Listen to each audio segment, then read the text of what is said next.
اللہ تعالیٰ کو کون سا آدمی زیادہ پسند ہوتا ہے؟ جس کو اللہ تعالیٰ انعام و کرام سے نوازتا ہی رہتا ہے، نوازتا ہی رہتا ہے، نوازتا ہی رہتا ہے، اور اللہ تعالیٰ اس انسان کی ہر دعا قبول بھی فرماتا ہے۔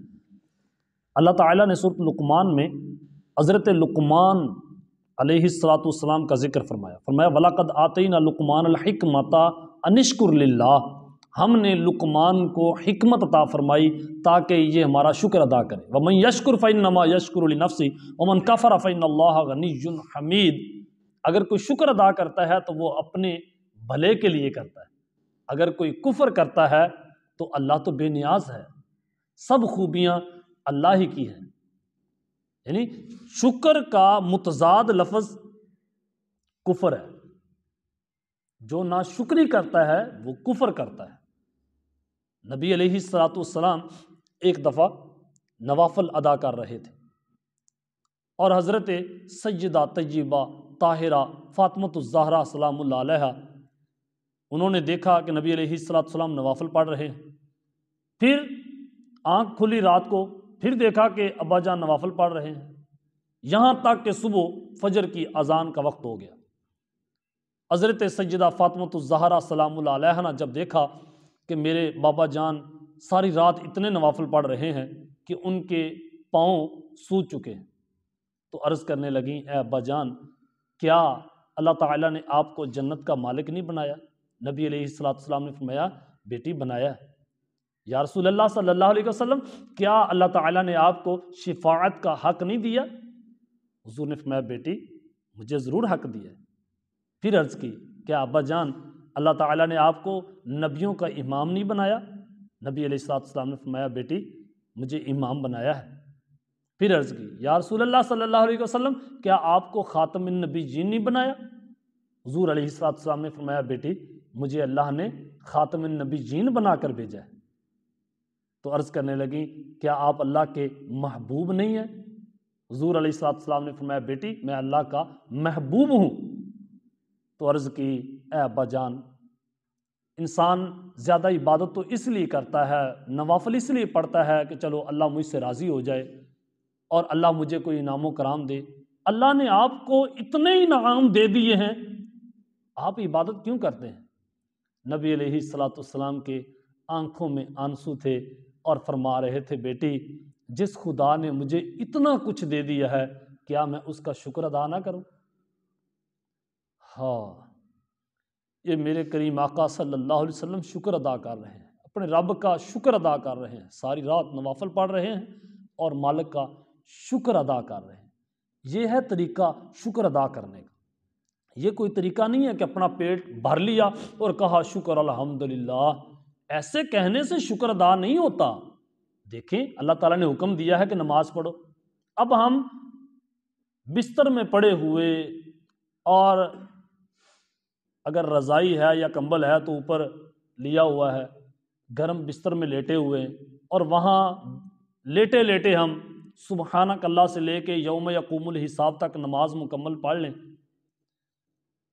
اور سلام بھی وہیں بیٹھے لیٹے لیٹے پھیر دیں، کیا ہماری نماز ہو جائے گی؟ نماز ایک عمل کا نام ہے، حکم تو پڑھنے کا ہے لیکن مکمل عمل کا نام ہے۔ درود پڑھنے کا حکم ہے، درود ایک مکمل عمل ہے۔ آپ نے نبی پاک پر کیسے درود پڑھنا ہے، یعنی ان کے فرما برداری کیسے کرنی ہے۔ جیسے جیسے آپ فرما برداری کرتے جائیں گے، ایسے اللہ تعالیٰ آپ پر اور نبی کریم صلی اللہ علیہ وسلم پر اور رحمت نازل فرما دے گا کہ آپ کے حکم پر آپ کے ایک امتی نے ایسے نیک اعمال کیے۔ یہ نہیں ہے کہ انسان کھا لے، حرام کھائے، جیسا کھائے اور زبان سے کہتا رہے کہ یا اللہ تیرا شکر ہے۔ یہ شکر ادا کرنے کا کوئی طریقہ نہیں، عمل کر کے طریقہ پورا کیا جاتا ہے، طریقے کے مطابق عمل کیا جاتا ہے تاکہ اللہ کا شکر ادا ہو سکے، اس سے فائدہ لیا جاتا ہے جو اللہ نعمتیں دیتا ہے۔ آپ نے سنا ہوگا یا پڑھا ہوگا کہ سلطان محمود غزنوی کے دربار میں جتنے وزیر تھے وہ بڑی دبدبے اور بڑی شان والے تھے، بڑے روب والے تھے۔ ایک ایسا غریب وزیر آیا، جس نے بڑی جلدی ترقی کی، بڑی جلدی شان و شوکت حاصل کیا، یہاں تک کہ وہ ایک غلام تھا سادہ سا، اور اس کو بادشاہ نے پہلے اپنے قریب کیا، پھر اور قریب کیا، پھر اس کی ادائیں، اس کی دانائی، اس کی عقل مندی، اور اس میں کوئی لالچ نہیں ہے، اس کی خوبیاں دیکھ دیکھ کے آخر کار سلطان محمود غزنوی نے اپنے دربار کا اور اپنا ایک خاص بندہ جس کو چنا وہ ایاز تھا۔ کیوں چنا اتنی جلدی؟ ایاز نے کیسے ترقی کی؟ کوئی وزیر آ رہا ہے پھر جا رہا ہے، کوئی وزیر آیا عہدہ لیا اور آخر بادشاہ غصے ہوا اس کو نکال دیا، یہ لوگوں کے ساتھ چل رہا تھا معاملہ۔ لیکن ایاز یہ ایسا انسان تھا کہ جیسے جیسے بادشاہ اس سے محبت کرتا تھا، محبت میں مزید اضافہ ہی ہوتا جا رہا تھا۔ ایاز میں کوئی غلطی نہیں آ رہی تھی، ایاز میں جو ادائیں دیکھتا تھا سلطان محمود غزنوی وہ بڑی کمال کی ہوتی تھی۔ ایک دن وزیر سارے جلنے لگے، کہنے لگے کہ ایاز کو ہی سارے مقام ہیں، ایاز کی دن رات تعریفیں ہوتی ہیں، بادشاہ جب بھی بات کرتا ہے ایاز کی کرتا ہے۔ آج ہم ایاز کا پیچھا کریں گے اور ایاز کی کوئی خامیاں ڈھونڈیں گے۔ ایاز نے محل کے پیچھے ایک چھوٹا سا کمرہ کچا بنا رکھا تھا، رات عشاء کی نماز پڑھنے کے بعد وہاں جاتا تھا۔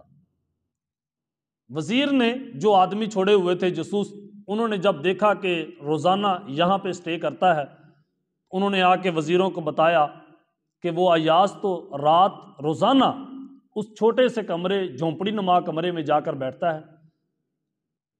ان کو موقع ہاتھ آ گیا، انہوں نے جا کر بادشاہ کو کہا، بادشاہ جس آدمی کے پاس اتنا بڑا محل ہو، بادشاہ اس سے محبت کرتا ہو، دنیا کا مال سارا اس کے پاس ہو، کیا وہ ایک کچی جھونپڑی میں جا کر رات گزار سکتا ہے یا کچھ دیر جا کے بیٹھ سکتا ہے؟ اس کو کچی جھونپڑی کی کوئی ضرورت ہے؟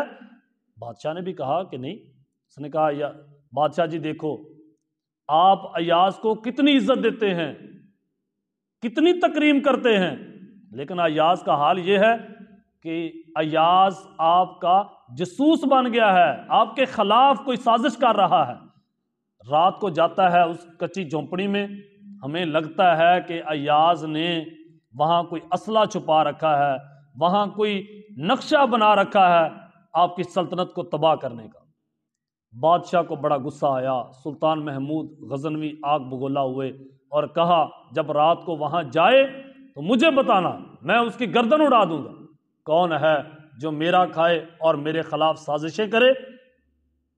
جب رات کو ایاز عشاء کی نماز پڑھنے کے بعد اپنی اس جھونپڑی کی طرف جانے لگا تو بادشاہ کو پیغام بھیجا کہ آ جائیے۔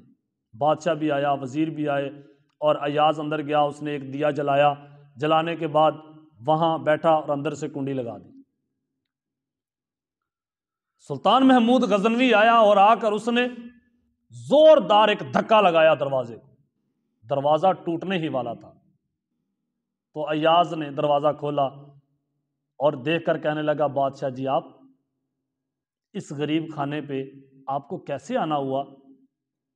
آپ محل کے لوگ ہیں، مجھے آپ فرماتے میں آپ کے دربار میں حاضر ہو جاتا، رات کے وقت آپ یہاں؟ اس نے کہا پیچھے ہٹ۔ ایاز کہنے لگا، بادشاہ جی یہ کمرہ آپ کی شایان شان نہیں ہے۔